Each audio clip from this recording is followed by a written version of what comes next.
Okay guys, I went ahead and got the wagon jacked up and thought I'd give you a further look at how I did things underneath. Real quick, I'll just show you the fender wells again.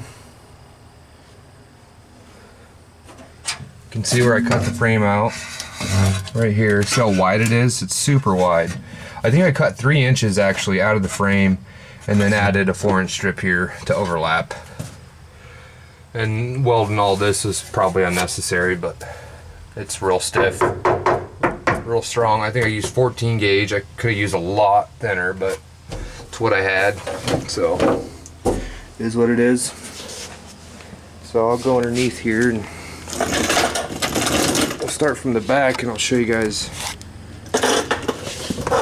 kind of what I did. Okay, so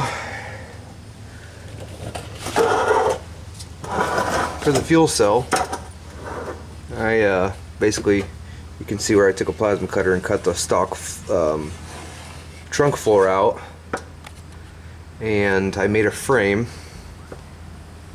that bolts to the original hitch mounting spot on the frame.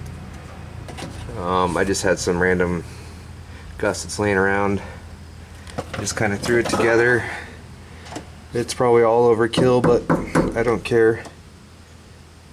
I used little rubber bushings in between, so it wasn't solid mounted.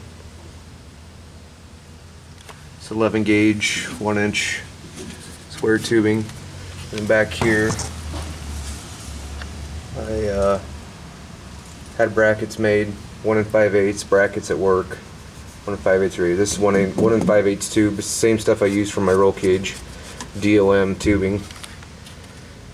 That's what I use for the coilover cross member.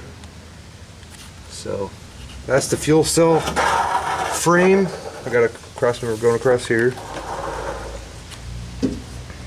I don't know if you can see or not, but I added plates for the coilover cross member onto the frame.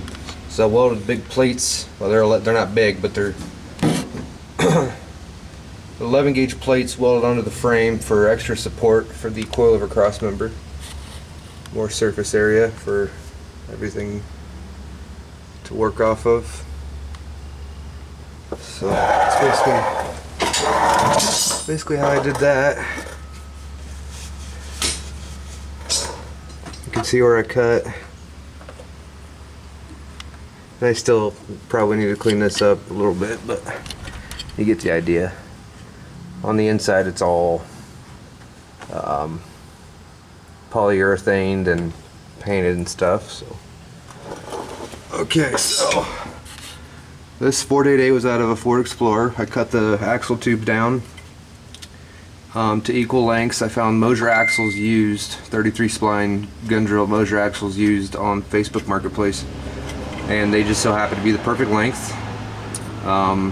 One thing to know with the 33 spline Moser axles, you have to use the 33 spline Moser differential as well, or spool. I use the spool. So I 1 1/4 brace going to the coilover bottom brackets, welded to the center, going all the way over, connecting both sides. All these brackets are all designed and made, but these are actually cut. Actually, no, I got these laser cut at work, yeah. So I designed these, got them cut at work. These brackets, I designed those at work and bend them. Some of these brackets I had to hand make or actually modify. It's kind of hard to see, but the panhard bar bracket, I made these with some of the coilover brackets I didn't use that I made. The panhard bar I tried to make as long as possible so that the rear end wouldn't shuffle over when I launched or squatted. It still moves a little bit, but it's working for now. You can see on the frame there, I supported that too, or I reinforced it. I welded a plate to the frame first.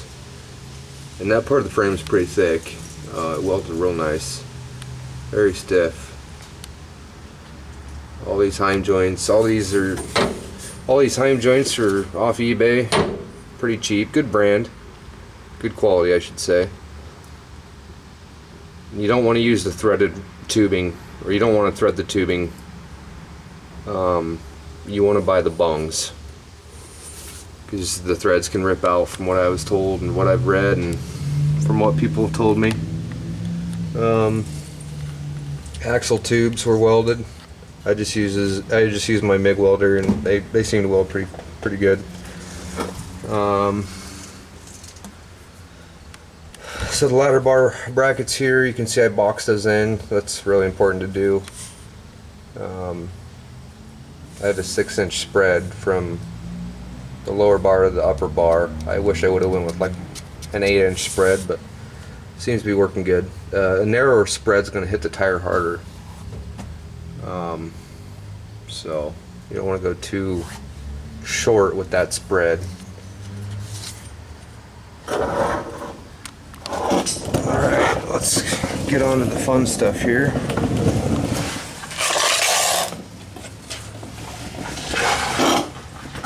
Okay.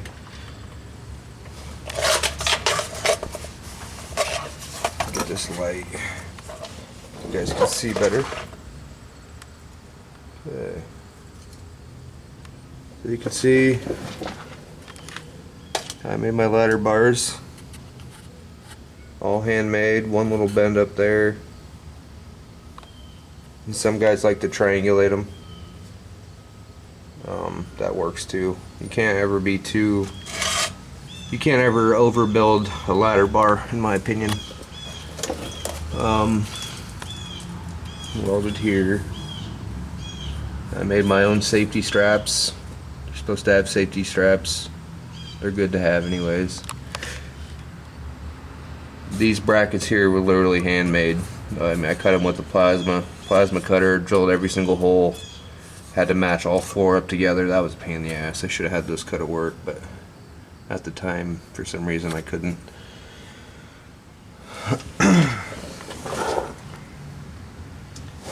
You can see where I welded to the rear drive shaft tunnel, if that's what you want to call it in these cars. So I'm going to try to get in here at a different angle to show you exactly what's going on and what I did to this. Give me a second here. This damn creeper has 3 wheels, so I'm kind of struggling.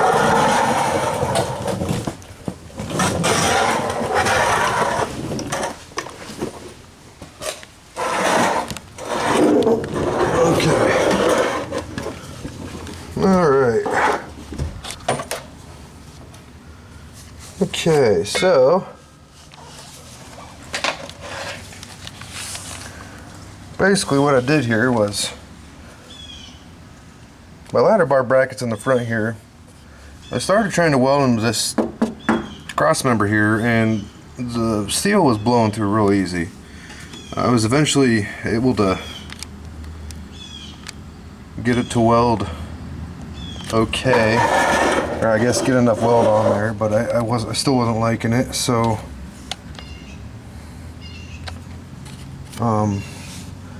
what I did to feel better about everything was I made this big ass bar with the tubing bender.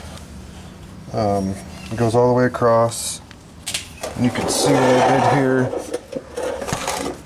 Oh boy, it's hard to get the camera in here. Sorry if I'm all over the place, guys.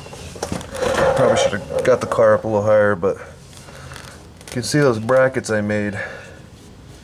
So basically welded those brackets to the ladder bar brackets and then welded this tube in there, and these were all laser cut. So I got this big 1 5/8 tube going all the way around, attaching the front ladder bar brackets, and then I have it welded here. This welded real good. This is the frame. I need to cut these off and cap them. This is just extra weight I don't need. And then I also welded from the inside of the frame to the outside of the front brackets. So, and then of course you can see the 1 1/4 brace. So it's probably overkill, but I mean, you can't really go wrong with being overkill with something like this. The car is extremely stiff in the rear. And I think that's very helpful when you're trying to go fast in big old long heavy wagon. So yeah, this is the ladder bar setup. Really pretty basic. Got some ugly welds here. This was blown through real easy too. If I really wanted to, I could probably cut this all out in the center, but I'm not going to because I have no need to. Running a radial, you get a lot of separation, so I have the car pretty low. You can see how much clearance I have. I could probably, well, with the suspension compressed, it gets pretty close, but it does not hit at all.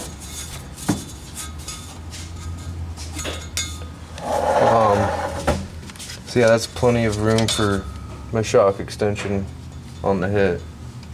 Well, we're gonna find out this weekend anyways. Because I went to softer springs, so I should get a lot more separation out of it. But it also lowered the car at the same time, so I never had any problems before. So, yep, that's pretty much it. Got a homemade drive shaft loop. Here's my Turbo 400 tranny mount. Way overkill, but hey, worked. I think that's like 3/8 flat stock I had laying around. You can see I use aluminum hardline for my fuel line. Some people frown upon that, but I think if you put clamps every, so often, every foot, whatever, you'll be just fine. I haven't had any problems with it. I've probably got 40 passes on this car, not including all the hard street miles.